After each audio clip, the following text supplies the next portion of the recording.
Obrigada pelo... Sim, tá gravando.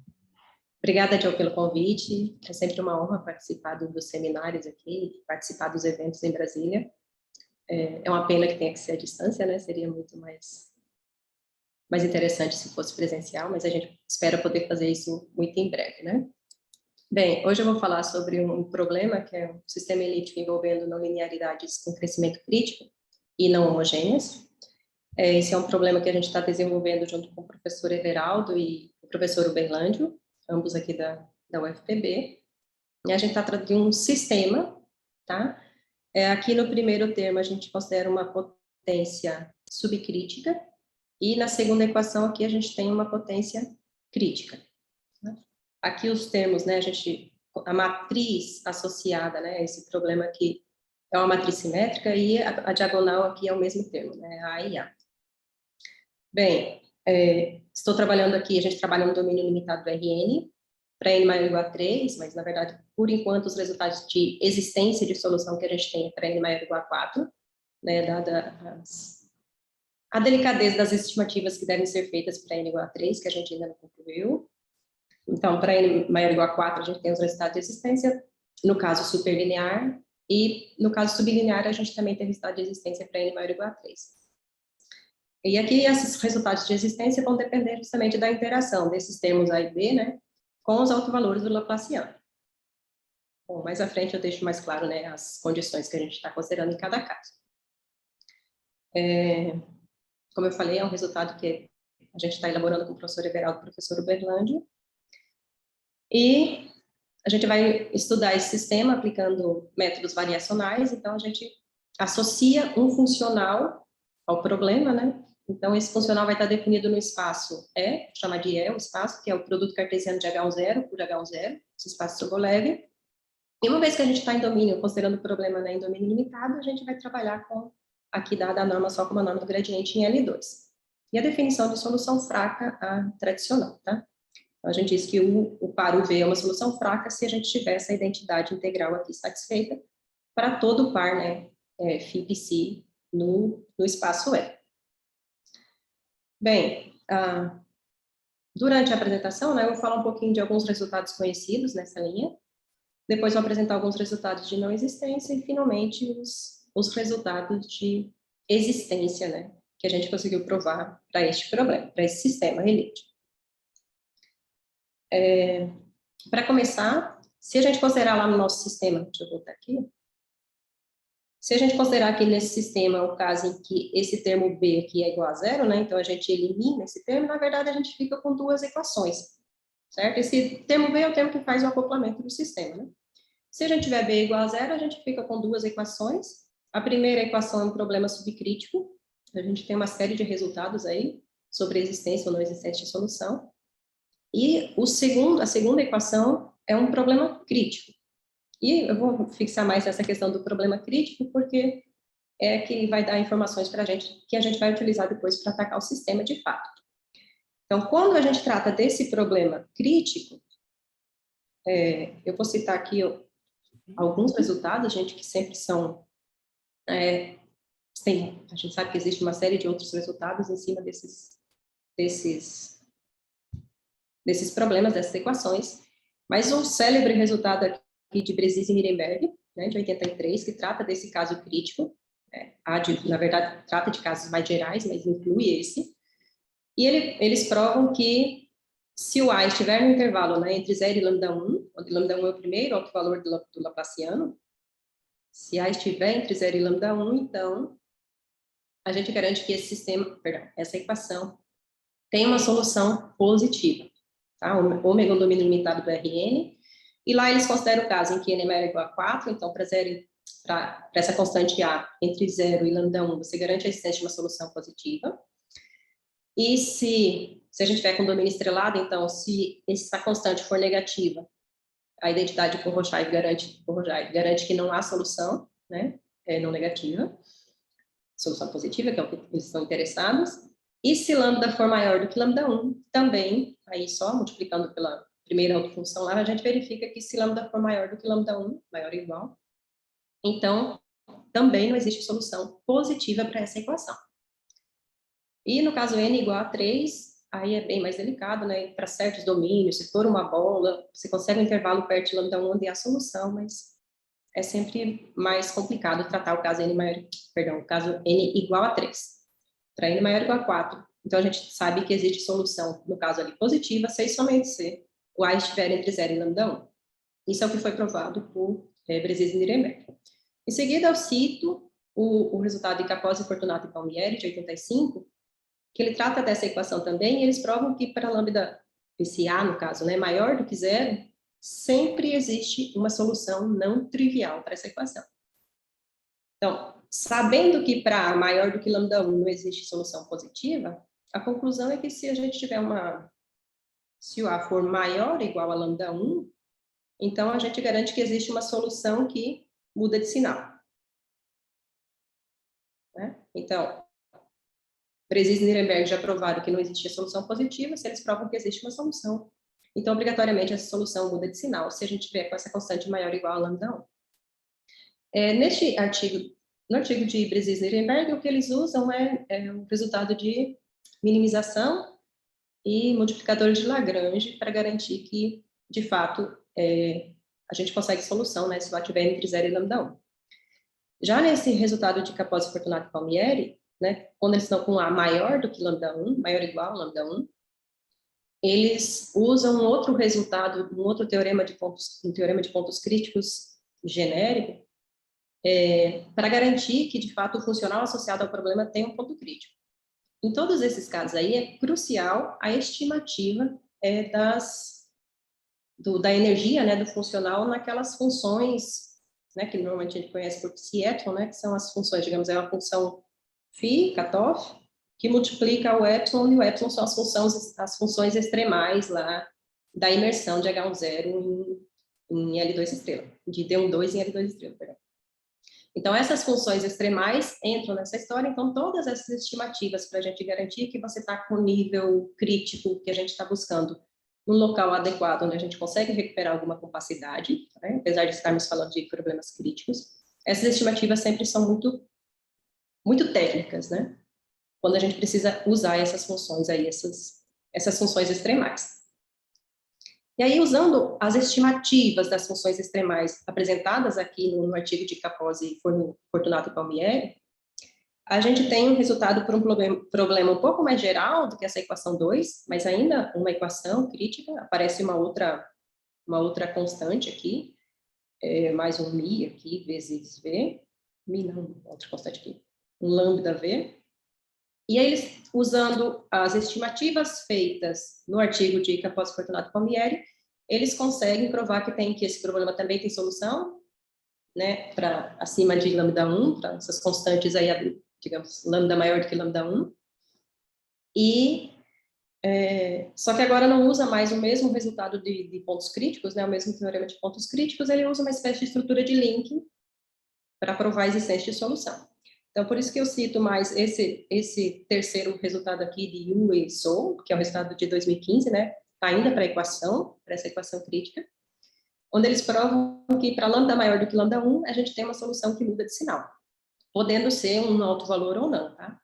E aí ele usa uma espécie de teorema de linking, mas não é exatamente o teorema tradicional, né, que a gente vê nos livros, né, ele cria um novo nível e prova que esse nível é um nível crítico. Então, a gente vai usar essa ideia desse resultado para a equação para aplicar para o nosso sistema, no caso em que a gente estiver tratando com valores acima de lambda 1. Bem, isso estou tratando do caso escalar, tá? Quando a gente tivesse, se o B fosse igual a 0, a gente teria esses resultados, claro, gente, muitos outros, mas eu cito esses aqui que são os principais na linha do resultado que a gente obteve.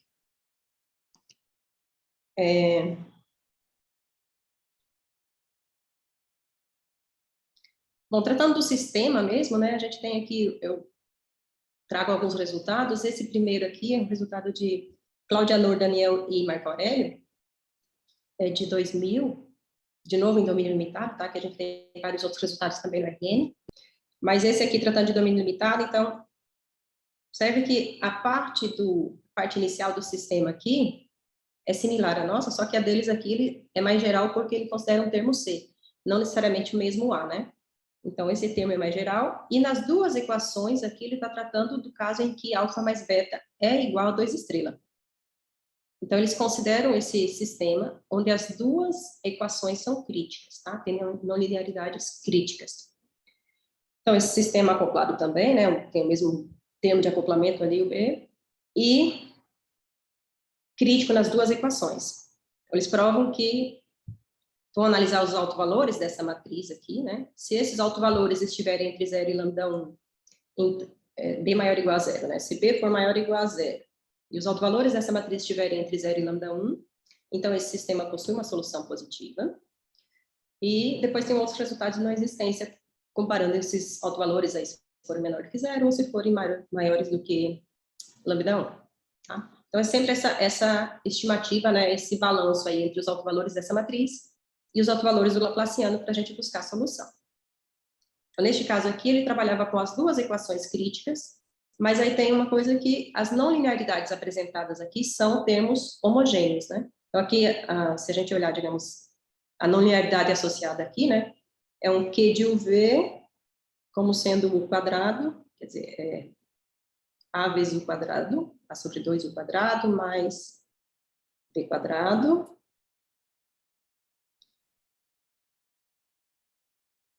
quadrado mais B quadrado, mais B que multiplica a integral de UV. Então, esse é o termo que aparece aqui para a gente, né, que seriam cujas derivadas, né, a derivada em relação a U seria essa primeira parte, a derivada em relação a V, segunda parte. Observe que a gente tem um termo que é homogêneo de grau 2, né? E na parte crítica a gente tem um termo que é homogêneo de grau 2 estrela. O termo lá da homogeneidade é 2 estrela. Em seguida, a gente tem o resultado de... Claro, gente, eu estou citando alguns, tá? Então, aqui a gente tem o resultado de Marcelo Furtado e João Pablo da Silva, de 2012 agora, onde eles tratam novamente um sistema similar também, domínio limitado. Agora, digamos, essa função, parece aqui a função Q, uma função mais geral, uma função que é homogênea. Lá, no caso desse artigo aqui, essa função seria 2 homogênea, né? Essa aqui é uma função que é homogênea, com Q entre 2 e 2 estrelas, também subcrítica. E aqui a gente tem uma função 2 estrelas homogênea. Então, a gente está tratando novamente de funções homogêneas e novamente, essa aqui com o termo crítico nas duas equações. Tá?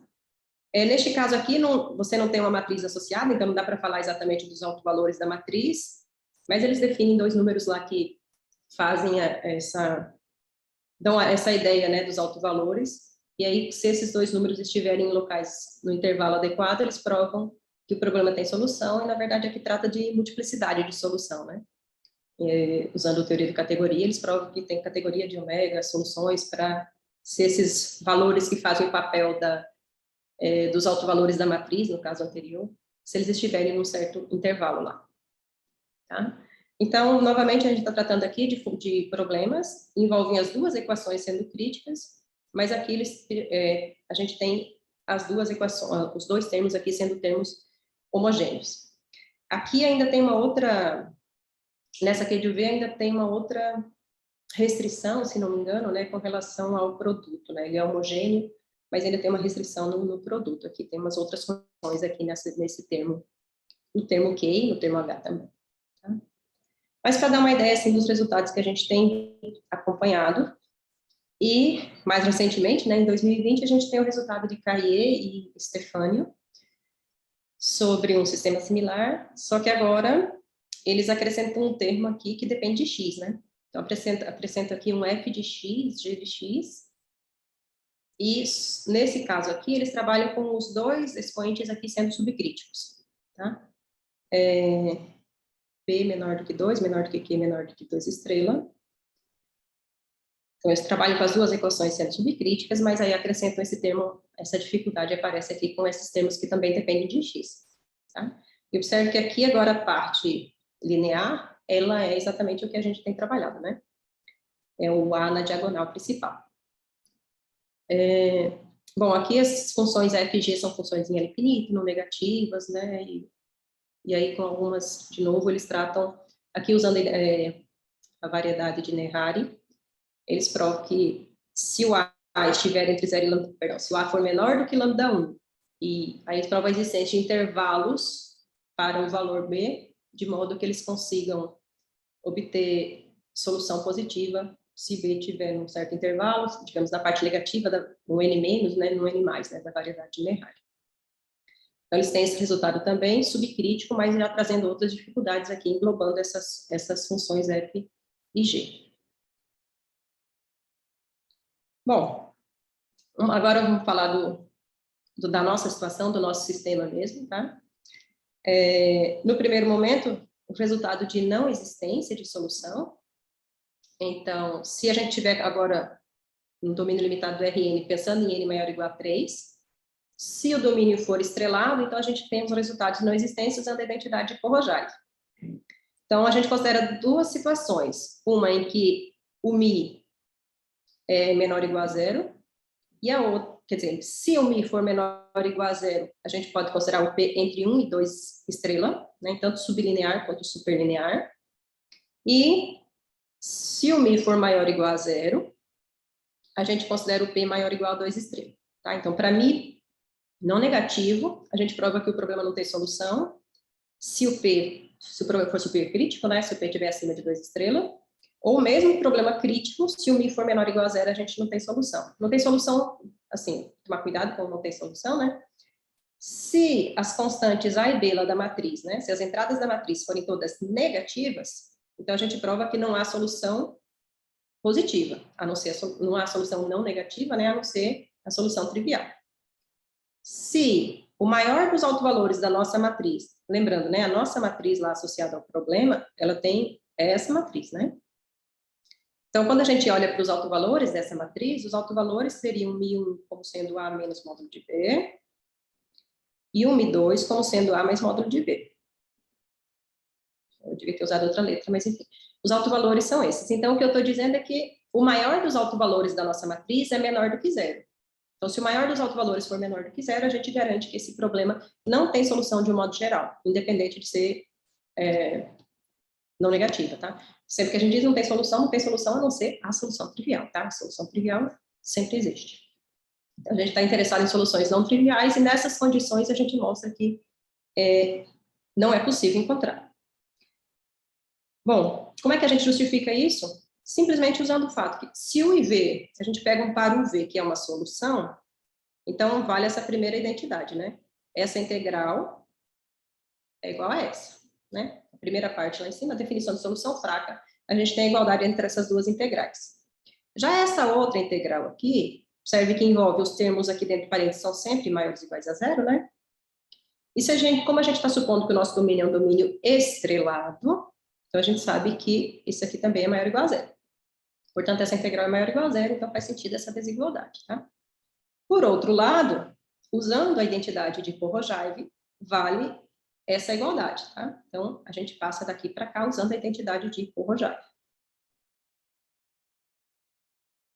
Então, a gente tem essa desigualdade que, agrupando, né, essa primeira integral que a gente tem aqui, né? Comparando com essa outra, a gente obtém essa desigualdade. E note que aqui, a gente vai olhar, agora que eu preciso analisar a situação lá que a gente comparou. Olha, se eu tiver com o caso subcrítico, ou seja, se o P for menor do que 2 estrelas, então isso aqui ficaria maior ou igual a 0, no caso subcrítico, né? Então eu peço que o Mi seja menor ou igual a 0. Então, se for subcrítico e Mi menor ou igual a 0, eu consigo dispensar essa integral. Ou então, se for supercrítico, isso aqui é menor ou igual a 0, né? Porque o P é maior ou igual a 2 estrelas. E aí, se o Mi for maior ou igual a 0, então, no caso supercrítico com Mi maior ou igual a 0, novamente, eu tenho que essa integral aqui vai ser menor ou igual a 0. Tá? Então, nas duas situações que a gente colocou lá no enunciado, eu sei que esse número aqui, né, vai ser, vai ser menor ou igual a 0, e com isso, a gente vai comparar apenas esses dois termos, tá? E aí, quais eram as condições que a gente tinha, né? As duas, já viu o que acontece na relação entre o P e o Mi, né? E aí eu vou analisar o seguinte, olha, se nós tivermos A e B menor ou igual a 0, supondo que eu tenho uma solução não negativa, observe que aqui é negativo, né? Esse termo aqui, 2 menos 2 estrela, é negativo. Se o A for negativo também, então, menor ou igual a zero, na verdade. Se o A for menor ou igual a zero, esse produto aqui vai ficar maior ou igual a zero, né? Por outro lado, aqui do lado direito, se eu estou com uma solução não negativa, isso aqui é maior ou igual a zero. Isso aqui, por sua vez, né, 2 estrelas menos 2 é positivo. E aí, se o B for negativo, a gente tem uma contradição. Do lado direito eu estou com um termo que é negativo, e do lado esquerdo a gente está com um termo que é maior ou igual a zero. Certo? Então, a gente teria, quer dizer, obrigatoriamente, né, U e V tem que ser iguais a zero, porque senão a gente teria uma desigualdade com um número positivo menor do que o número negativo.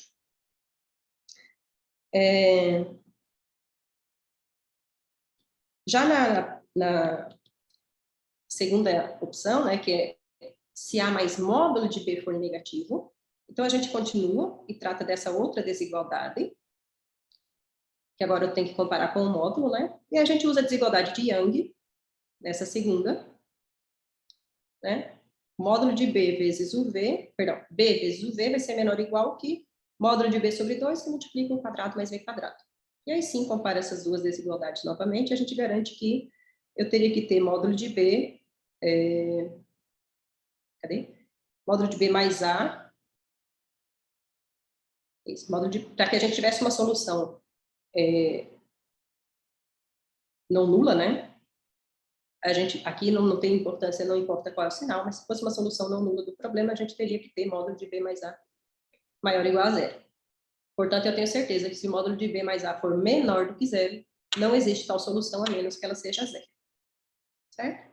Então, essas duas conclusões a gente tira aqui da identidade Pohorovic, só organizando os termos que a gente tem, organizando as desigualdades. Beleza. Então, se eu tiver com domínio estrelado, né, que eu posso trabalhar lá, usar a identidade Pohorovic, então a gente tem esses resultados aqui de não existência de solução. Se o maior autovalor for menor do que zero, então não existe solução de um modo geral, a não ser a solução trivial. E se A e B forem negativos, né, se todas as entradas da matriz forem negativas, a gente garante apenas que não tem solução não negativa. Tá? Bem, eu não sei se dá para... Bom, A e B, se a gente pegar aqui pensar aqui em A e B, né, no R2, então o que eu estou dizendo, olha, se o A e B, se eu estiver nessa região, né, que os dois são negativos, não existe solução não negativa. Se A mais módulo de B for negativo, A mais módulo de B menor do que zero, a gente está nessa região aqui, né? Então, nessa região aqui, não existe solução de um modo geral, a não ser solução trivial. Tá? Então, aqui não existe solução e por aqui eu sei que não existe solução positiva. Vou apagar meu garrancho. Bom, então, resultado de não existência de solução usando a identidade Pohorovic, né? Aí, essa outra é só uma observaçãozinha mesmo, né? Que no caso em que a gente está com problema subcrítico, mi maior ou igual a zero, se A mais B for maior ou igual a lambda 1, então a gente não tem solução no negativo. E aqui a ideia é similar, né, ao que é feito no caso escalar, o que foi feito também nos resultados de Claudiano, Marco Aurélio e Daniel, tá? Para não existente solução, é a mesma ideia. Simplesmente usar φ1 aí como função teste, como a gente está com o sistema, né? Então a gente usa φ1 0 e 0 φ1 como funções teste lá na definição de solução fraca. Então, se o V for uma solução fraca do nosso problema, a gente vai obter essas duas identidades, e com isso a gente obtém somando essas duas, né? Somar essas duas expressões, a gente vai obter essa identidade. Observe que aqui do lado direito eu estou supondo que o mi é maior ou igual a zero, estou supondo que o IV é maior ou igual a zero, então toda essa integral aqui vai ficar maior ou igual a zero, certo? Então, com isso, supondo que o IV é maior ou igual a zero, novamente, a gente tem isso aqui maior ou igual a zero, φ1 é sempre positiva, a primeira autofunção do Laplaciano, e com isso a gente ganha que isso aqui tem que ser maior ou igual a zero, certo? Então, para que a gente tivesse uma solução não trivial, para que isso fosse não trivial, a gente deveria ter isso aqui maior ou igual a zero. Digamos aqui, eu acho que o ideal era colocar a solução positiva, né? Então, a gente não tem solução positiva se isso aqui for maior ou igual a zero, beleza, então se a gente tiver isso aqui menor do que zero, então acho que tem só uma questão da desigualdade aqui, tá? Se a desigualdade for o contrário, então a gente não consegue uma solução maior ou igual a zero. certo? As soluções têm que ser, a única solução aqui é a solução trivial.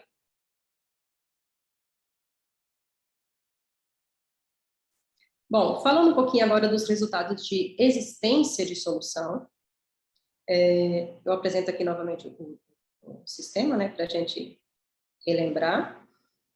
Então, a gente tem essa parte linear aqui, termo subcrítico, um termo crítico, tá? Lembra, o mi é o coeficiente aqui do termo que acompanha o termo subcrítico. A gente vai usar métodos variacionais, por enquanto a gente está falando de resultados de não existência. Então, a gente só usar o fato que a gente tinha uma solução, quando está falando da identidade de Kohlroosevelts, claro, você tem que pensar em solução clássica, mas como a gente já comentou, se a gente tem uma solução fraca para o nosso problema, ela vai ser uma solução clássica. O espaço adequado aqui para a gente buscar soluções fracas é o produto cartesiano, de H0 por H0, e o funcional associado ao problema, funcional naturalmente associado, vai ser esse funcional que a gente chamou de IMI, certo? Indexado aqui por mi, que esse parâmetro aqui, ele interfere, né, na existência ou não de solução. A gente chamou de IMI o funcional, e essa parte B de UV é esse termo quadrático aqui, né? B, então, vai ser o quadrado da norma. Lembrando que a norma que a gente está considerando a norma do gradiente em L2, né? Porque a gente está no domínio limitado. A norma em L2 e esse produto misto. Então, esse tudo faz parte dessa parte quadrática aí da B, tá? Então, esse é o nosso funcional e é fácil ver, é fácil para quem já está acostumado, que se a gente tem um ponto crítico para esse funcional, então a gente tem uma solução fraca, né? Como a gente definiu solução fraca para o nosso sistema. Então, todo o trabalho da gente agora é buscar pontos críticos para este funcional. Então, vamos lá, buscar pontos críticos para esse funcional e isso vai depender das situações que a gente vai ver, tá? Então, a gente vai ver aqui 3 resultados de existência, dependendo da situação aí dos parâmetros do expoente P e dos termos A e B, tá? Então, o primeiro resultado que a gente mostrou foi o problema sublinear. Sublinear, então, eu estou considerando esse ponto P ali, o expoente P menor do que 2. E aí a gente mostra que se A mais B for menor do que lambda 1, ou seja, se o maior autovalor da nossa matriz, né, estiver abaixo de lambda 1, então a gente consegue a existência de solução não trivial para o sistema, desde que o mi esteja num intervalinho aí, 0 mi estrela, né? A gente prova que existe um mi estrela, de modo que, para mim, nesse intervalo, a gente consegue solução não trivial. Além disso, se o termo B lá da nossa matriz for maior ou igual a 0, a gente garante que você tem uma solução que é positiva. Tá? Aqui, para a gente provar que existe essa solução, primeira observação que a gente faz, né, o primeiro resultado que a gente prova é que essa parte quadrática aqui, quando a gente está assumindo que A mais módulo de B é menor do que lambda 1, então isso aqui fica acima de uma constante positiva, vezes o quadrado da norma, então a gente tem um controle por baixo dessa parte quadrática, e com isso a gente consegue provar a primeira parte da geometria, né, da geometria lá do passo da montanha. Então eu tenho que, e é aqui que entra a necessidade da gente trabalhar com mi pequeno. Tá? A gente consegue mostrar que existe um mi pequeno, de tal forma que para todo mi nesse intervalo, a gente consegue que o funcional fique acima de uma constante positiva numa esfera de raio ρ para ρ adequadamente pequena, certo? Note que aqui a gente está com o funcional, né? Então, essa parte aqui eu consigo controlar, fica maior ou igual a uma constante C0 aí sobre 2, né? Vezes a norma de 1 quadrado. Aqui a gente usa a desigualdade de Sobolev, né? E as imersões, né, de H0 em L2 estrela e em LP, já que eu estou com P, no caso aqui, P entre 1 e 2, né? No entanto, a gente tem que tomar cuidado agora porque essa é a menor potência, né? Já que P é menor do que 2, essa é a menor potência. Então, quando a gente tomar a norma pequena, quem vai controlar o sinal aqui vai ser esse termo. Por isso que a gente precisa tomar um mi suficientemente pequeno para que isso não interfira na hora da gente conseguir mostrar que o funcional fica acima de uma constante positiva. Tá? Então, se eu tomar mi positivo, não pode ser muito grande, senão esse termo ficaria negativo para a norma de pequeno.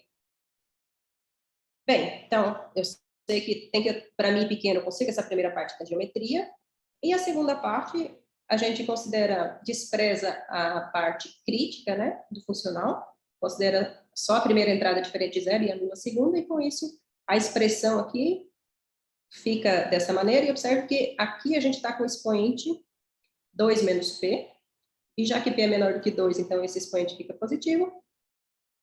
Para T pequeno, esse termo aqui vai ser pequeno, né? Já que esse expoente é positivo, a gente faz que esse termo seja suficientemente pequeno, tomando T pequeno. E aí, aqui, observe que aqui a gente está com uma constante, né? O parâmetro T a gente já tirou, já colocou em evidência, né? Está aqui fora. Então, essa aqui fica uma constante. E uma vez que a gente está assumindo que o Mi é positivo, para que esse primeiro termo eu possa fazer tão pequeno quanto eu queira, né? A gente garante que esse termo que está aí dentro do colchete, ele fica negativo sempre que o T for suficientemente pequeno. Aqui eu considerei a função φ1, né? A primeira autofunção do Laplaciano, mas na verdade poderia ser qualquer função não trivial, para a gente mostrar que, dada qualquer função, você tem para um múltiplo pequeno dela, que tem energia negativa. Tá? Então, observe que a gente tem um funcional que tem energia positiva, quando você pega na fronteira de uma bola de raio pequenininho, e a gente tem certeza que dentro dessa bola existem termos que têm energia negativa, né? Porque eu sei que para T pequeno funcional vai ficar menor do que zero, em particular para T menor do que ρ, a gente sabe que a energia é negativa e, portanto, o ínfimo desse funcional na bola de raio ρ, ele é menor do que zero, né? Já que tem um ponto onde é menor do que zero, então o ínfimo é menor do que zero. A gente chamou de MMI, o ínfimo desse funcional nessa bola de raio ρ, na bola fechada, tá? E aí o princípio variacional de Eckert diz, bem, você tem esse controle do ínfimo do funcional aí nessa bola, essa bola é um espaço métrico completo e tal. Então, a gente garante que existe uma sequência PS nesse nível, tá? Ou seja, existe uma sequência UN, VN, lá dentro dessa bola, que converge, tal que o funcional, né, a energia dele converge para o ínfimo na bola, e a derivada vai para zero. Né? A derivada aqui a derivada do funcional, né, nessa sequência aí vai para zero, né? Ou seja, é uma sequência PS para o funcional. Já que a gente já está construindo uma sequência PS que está contida dentro da bola, ela é limitada, né? Se ela é limitada no espaço de Hilbert, tem uma subsequência que converge fracamente, né? Aqui eu estou assumindo que é a própria sequência, mas a menos de subsequência, você pode passar o limite, tem um limite fraco. O zero, sendo o limite de uma sequência PS, a gente consegue mostrar facilmente que é uma solução do problema, né? Que é o limite de uma sequência PS. Passa os limites lá em todas as integrais, a gente vê que em linha de UV vai ser zero, portanto, ela vai ser uma solução do problema. Mas a ideia, digamos, a dificuldade maior seria mostrar que, de fato, ela é não trivial, né? Que a gente está em busca de uma solução não trivial para o nosso sistema.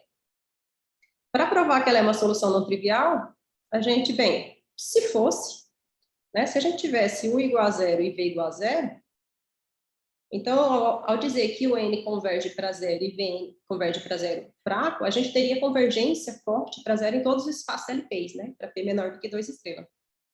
Em particular em L2 em L2 e no LP, né? Que a gente está com P entre 1 e 2. Então, se eu definir, se eu chamar de L aqui como sendo o limite da parte quadrática, na verdade, esse limite vai ser só o limite do quadrado da norma, né? Seria o limite do quadrado da norma de UNVN, porque a outra parte, né, todas as outras partes são normas em L2 que vão para zero. Então, o limite dessa parte quadrática, na verdade, é só o limite do quadrado da norma. O restante é zero.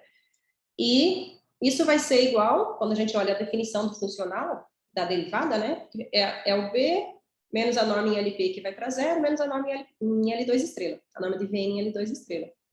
Como o funcional todo, a derivada do funcional está indo para zero, significa que esses dois termos têm o mesmo limite, tá? Então, a gente tem que L, o limite da parte quadrática vai ser o limite da parte crítica, né? O limite da norma de Vn. Quando a gente olha a definição, de novo, é uma sequência PS. Eu sei que I de UNVN, agora eu estou supondo que ele converge para o mínimo, né? Bem, mas I de UNVN é essa expressão, certo? Quando a gente toma o limite aqui, eu chamei de L, o limite dessa parte, né? Quer dizer, o limite da B. L é o limite de B.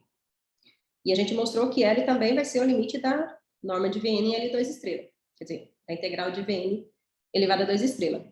Então, com isso, a gente obtém que 1 meio menos 1 sobre 2 estrelas vezes L vai ser igual a, quando passar o limite, vai ser igual a essa constante mmi.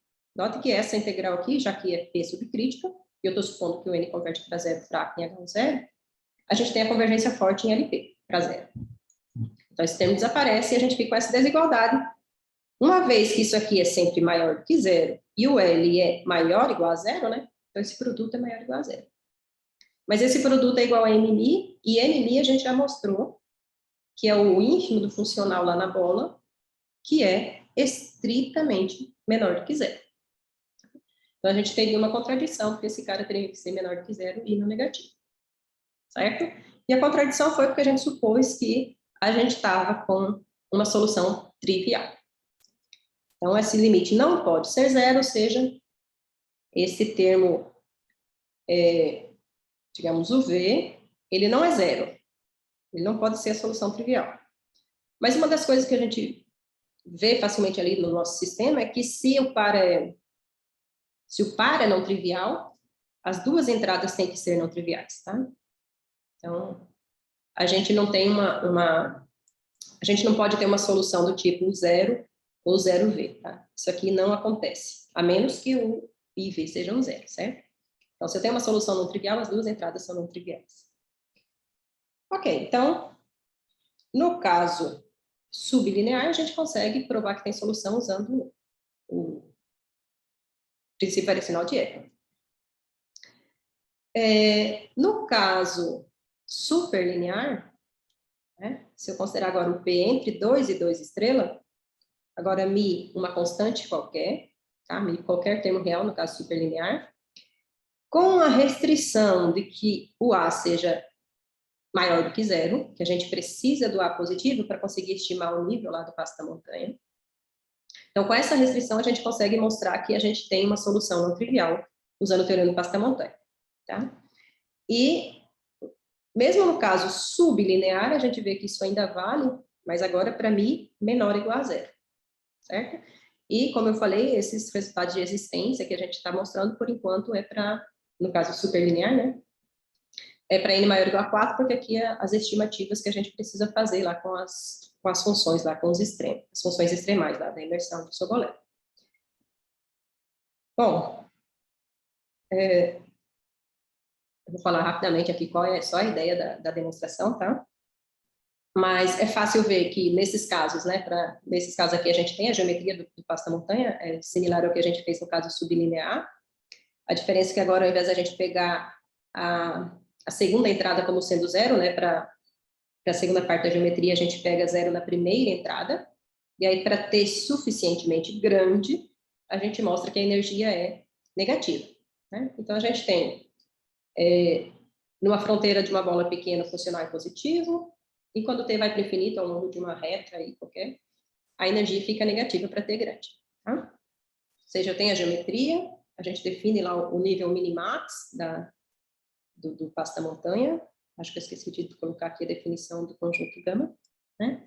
O conjunto gama aqui são todas as curvas, né, digamos, já que a energia aqui ela é negativa, né, se eu tomar como sendo um certo T0, V0 aqui suficientemente grande, né, uma energia negativa, a gente chama de gama todos os caminhos contínuos que ligam a origem a esse número E, tá? Então, na origem, a energia do funcional é zero, e nesse número quer dizer, aqui seria nesse vetor né? A energia é negativa, então pega todos os caminhos que ligam esses dois elementos aí. Esse é todos os caminhos contínuos que ligam esses dois elementos, tá? Esse é o nosso conjunto de curvas gama. E o nível minimax é definido dessa maneira, o nível do passo da montanha. Mas como a gente está com caso crítico, né? O nosso funcional não satisfaz PS em todos os níveis. Aqui o que a gente mostra é que esse nível minimax, que é tradicional também, né? É buscar uma desigualdade, né? Mostrar que este nível satisfaz essa desigualdade. Que esse termo aqui é o termo crítico, onde a gente consegue recuperar alguma compacidade, né, abaixo dele. Então, como o nível do passo da montanha está abaixo deste termo, a gente vai conseguir mostrar que tem solução para o problema. E para a gente mostrar essa desigualdade aqui, quem trabalha com problemas críticos sabe que é muita conta, parte muito técnica e envolve demais aquelas funções que eu já citei para vocês, que é temos uma cutoff aqui para trazer para dentro de ômega, né, vezes as funções, o epsilon, que são as funções que assumem o ínfimo lá da desigualdade, né, da imersão de D12 em L2 estrela, né, da desigualdade de Sobolev, certo? Então, são as funções extremais. Bem, a gente utiliza isso o tempo todo para conseguir mostrar que ao longo de um caminho, né, o ínfimo do funcional fica abaixo dessa constante e, portanto, pela definição do nível, né, ao longo de um caminho, o máximo fica abaixo dessa constante, já que esse nível aqui é o menor, é o ínfimo, perdão, né, em cima de todos os caminhos, então ele tem que estar abaixo dessa constante, tá? Bom, aí a partir daí, depois que a gente prova essa desigualdade, o restante é mais simples, né? Mostrar a limitação da sequência PS também é simples, no nosso caso, nessas condições que a gente está, né? Se eu tiver com caso superlinear, o mi é qualquer número real, mas se eu tiver com caso sublinear, eu considero o mi menor ou igual a zero, certo? A gente tem a limitação da sequência PS, converge fraco, o limite fraco é uma solução, o limite é uma solução fraca do problema, né? E, novamente, a gente trabalha para provar que essa solução é não trivial, certo? Para provar que a solução não trivial, a ideia é similar ao que apresentei anteriormente, né? Se fosse trivial, a gente faz as estimativas, como no caso anterior, e garante que a gente teria essa identidade, né? 1 meio menos 1 sobre 2 estrela, vezes o limite da norma quadrada ali, deveria ser igual ao nível do passo da montanha. Só que esse L, usando a desigualdade de Sobolev, a gente vê que essa constante L, né, que é essa norma ao quadrado, que fica acima de S elevado a N sobre 2, e eu esqueci de falar quem é S é a melhor constante da imersão de Sobolev, né, de D12 em L2 estrela. Então, esse L obrigatoriamente é maior ou igual a S elevado a N sobre 2, e esse 1 meio menos 1 sobre 2 estrela é exatamente 1 sobre N, né? Então, a gente tem que 1 sobre N S elevado a N sobre 2 seria, se nós tivéssemos uma solução trivial, aliás, se esse UV encontrado ali fosse uma solução trivial, então nós teríamos que o nível do passo da montanha seria maior ou igual a essa constante. Mas a gente já provou que, no nosso caso, o nível do passo da montanha está abaixo. Portanto, essa solução que a gente obteve aí é uma solução não trivial. Tá? E, finalmente, agora, se a gente considerar o caso em que esses termos, o A mais B, que os autovalores da nossa matriz, né, A mais B, A mais módulo de B, A menos módulo de B, ou A mais B, A menos B, eles estão acima de lambda 1.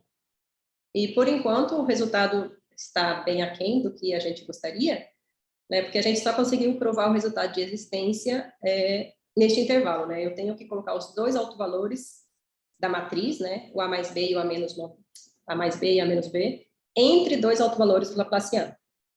Certo? Então, supondo que existe um certo K0, de tal forma que esses dois elementos fiquem entre lambda K0 e lambda K0 menos 1, né? Claro, esse aqui maior ou igual a 1, né? Está acima do lambda 1. Então, a gente consegue mostrar que existe uma solução para o nosso problema, para o nosso sistema, usando um teorema como o teorema de Link, como eu citei lá no início. E, além disso, já que esse número aqui é maior ou igual a lambda 1, né? Estou falando aqui dos lambda K, são os autovalores do Laplaciano, tá? Então, uma vez que isso vai ser maior ou igual a lambda 1, segundo resultado de não existência de solução que a gente mostrou, a gente sabe que não existe solução que seja não negativa, né? Então, essa solução que a gente encontra aqui, ela obrigatoriamente muda de sinal. Quer dizer, por enquanto, o que eu posso afirmar é que pelo menos uma das entradas do V tem que mudar de sinal, certo? Eu não posso ter U maior ou igual a 0 e V maior ou igual a 0, certo? Bom, para a gente provar esse resultado, começa com a estrutura, né, como no teorema de Linkin mesmo, né, definindo um espaço de dimensão finita, trabalhando com o ortogonal dele, né, quebrando um espaço de dimensão finita em dimensão infinita. O candidato tradicional para a dimensão finita é um subespaço formado pelas autofunções, né. Aqui a gente considera as autofunções, as primeiras autofunções do Laplaciano, aqui normalizadas em L2, tá? E eu chamei de EK o produto cartesiano desses dois espaços, tá? E a gente prova, essa primeira parte é usando a caracterização dos autovalores, a gente verifica que o funcional ele fica acima de uma constante positiva, quando está numa bola de raio pequeno, né, no ortogonal desse espaço, tá? É K0 menos 1, e K0 menos 1 é o autovalor que está logo abaixo dos autovalores da matriz A. Então, a gente tem essa primeira parte da geometria, e mais do que isso, na verdade, a gente mostra que o funcional ele é não negativo dentro da bola, certo? Ele é estritamente positivo, se a gente pegar um elemento que está dentro da bola e não seja a origem. Tá? Então, digamos, o zero é o mínimo local quando a gente trata do ortogonal desse espaço, é K0 menos 1. E aí, para a segunda parte da geometria, né, de linking que a gente tem, na verdade, a gente trabalha de um modo um pouco diferente. Aqui é pensando nos resultados apresentados, por exemplo, eu acho que pioneiro, né, usando esse resultado é Ambrossetti Rabinovitz, é um artigo de 73, tá? Onde ele define vários tipos de níveis críticos dessa forma, né, trabalho com níveis desse tipo. E a gente usou também as estimativas feitas, como eu falei anteriormente, para o caso escalar, nos resultados lá de... Quando chegar nas referências, eu vou lembrar dos autores. Mas, principalmente, acho que foi Yu e Zhou que a gente viu o último resultado, tá? Bom, então a gente define esse nível, que você olha assim, e não sei vocês, mas você fica procurando aqui, tentando entender o que é isso. Então, é o supremo tomado em cima de todos os Hs, do ínfimo do funcional aplicado em H de UV, pensando em UV na fronteira da bola e no ortogonal desse espaço, certo?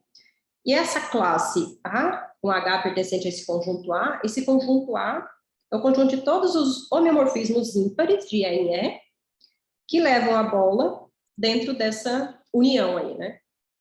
H de B1 está contido na bola de raio ρ, onde ρ é dado pela primeira parte lá da geometria, e esse I0 chapéu, que é os conjuntos, os elementos que têm energia não negativa, né? E de UV maior ou igual a zero.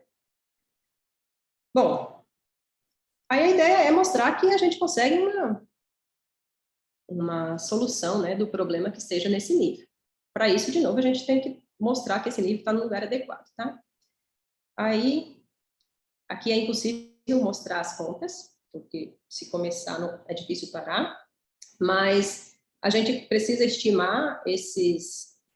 É fácil ver que esse nível que a gente definiu ali, ele está acima de alfa, onde alfa é dado pela primeira parte da geometria de Linke, certo? Ele fica acima dessa constante alfa. E ele fica abaixo desse outro nível minimax assim definido. De novo, usando resultados lá usando ideias apresentadas aqui, né, em Rabinovitz, no livro de Ambrossetti, no artigo de Ambrossetti Rabinovitz, tá? A gente consegue fazer essas estimativas, e essa estimativa aqui usa muito, né, pela definição, a própria definição aqui do número B, do nível B, envolve aqui o gênero de Krasnozelski, né, esses conjuntos aqui, e usando ideias deles, apresentadas mesmo lá no artigo deles, a gente consegue mostrar que no nosso caso também, o nosso nível, ele fica abaixo desse nível B, certo? Para isso, a gente tem que usar um espaço finito, adequadamente definido, né, usando de novo as funções extremais. E depois a gente trabalha mais um pouco para mostrar que, olha, eu não consigo provar diretamente que o meu candidato a nível crítico ele está abaixo de 1 sobre ns elevado a n sobre 2, mas eu consigo dar um passo aqui no meio, né? Eu mostro que ele está abaixo de uma constante b, e que esse b está abaixo, ele é menor ou igual a b, e b é menor estrito que a constante crítica, né? 1 sobre ns elevado a n sobre 2. E aí depois a gente prova, né, que o funcional satisfaz a condição PS para todo mundo que estiver abaixo dessa constante. E, finalmente, a gente usa o lema de deformação tradicional lá, que tem lá no Wheeling, no livro de Rabinovitz, né, Minimax, para garantir que existe uma sequência PS neste nível C extremo. Então, existe uma sequência PS, o funcional satisfaz PS, então a gente tem uma subsequência que converge, e esse limite vai ser uma solução do nosso problema. E uma vez que a gente tem, né, agora sim, eu tenho tem uma sequência PS, UN, PN. Agora eu consegui aqui a convergência forte para uma subsequência. Tem uma sequência PS que converge para cá. Então, a gente sabe que linha de UV vai ser 0, né? Porque era uma sequência PS, e linha de UNVN convergir para 0. E I de UV vai ser o nível que a gente estava tratando lá, que tinha uma sequência PS no nível 6 estrelas. Mas esse nível eu já sei que é positivo, então, em particular, eu garanto que essa solução que eu tive é não trivial, porque ela tem energia positiva. Certo? Então, esses são os resultados que a gente obteve de existência de solução, né? Os casos em que primeiro caso sublinear, depois superlinear, e aí comparando, bem, se os autovalores da matriz estiverem abaixo de lambda 1, eu consigo solução via face da montanha. E, por enquanto, se estiver entre dois autovalores do Laplaciano, eu consigo uma solução via esse teorema de Link, né? Essa versão aqui de teorema de Link. Então, a gente ainda não consegue dizer o que acontece para quaisquer, né? Se houver um autovalor do Laplaciano entre os autovalores da matriz, né? Então, a gente ainda está investigando essas coisas. Bom, aqui foram algumas das referências que a gente está utilizando, né? Isso aqui foi o que eu citei, né? Resultado de Cláudia Nor, Daniel e Marco Aurélio. O Jamprosset Rabinovitz, que é essa parte mais do link, tá? Artigo de 73. Bresis Nirenberg, clássico, né? Para o problema para a equação crítica. E esse outro que eu falei também, né? Que a gente usou muitas das estimativas deles lá para as funções extremais.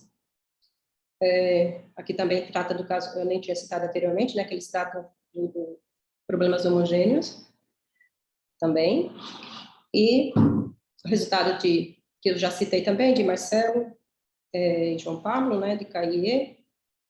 E esse último aqui que trata de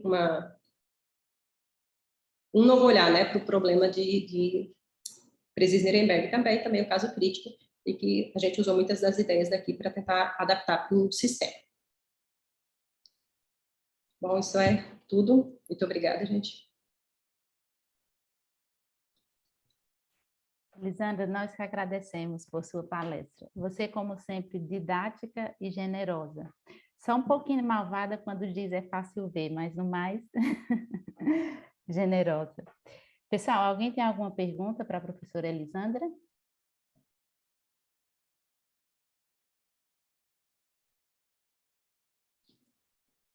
Ninguém? Só o chefe que está te parabenizando. Parabéns, Elisandra, excelente palestra. Fechou com chave de ouro. Obrigada. Fechou sim. Pessoal, então vamos fazer o seguinte. Elisandra, muitíssimo obrigada, tá bom? É sempre bom te ver. Você é de casa, Gustavo também é de casa, né? E assim, qualquer pessoa da UFPB é de casa aqui na UNB, né? E com você não é diferente, por isso que eu estou falando isso.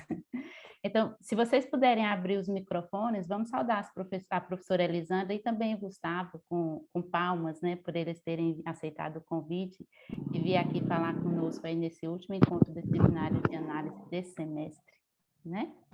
Parabéns, Elisandra. Parabéns, Gustavo.